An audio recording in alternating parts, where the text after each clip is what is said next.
Par le passé, j'ai vécu énormément de rejets. En tout cas, c'est comme ça que je l'ai ressenti sur le moment. Ce qui fait que ça a eu des conséquences désastreuses dans des relations et qui auraient pu très bien continuer si j'avais mis l'accent sur le fait de guérir cette blessure du rejet.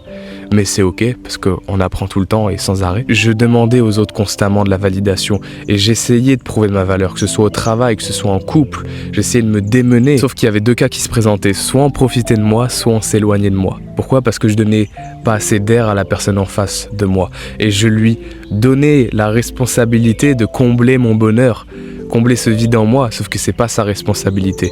Et pendant des années, j'ai cru qu'il fallait toujours donner plus pour montrer que j'avais de la valeur. Mais en fait, c'est l'inverse. C'est l'inverse qu'il faut faire. Souvent, on pense qu'il faut rajouter des choses. Et c'est le jour où j'ai commencé à voir que tout était déjà là en moi, que j'avais déjà de la valeur, où tout autour de moi, j'ai attiré des personnes qui me correspondaient plus, j'ai attiré des opportunités qui étaient alignées avec qui je suis. Et ça commence, et c'est peut-être douloureux sur le moment, par observer les émotions, et qui souvent sont liées au passé, un passé douloureux.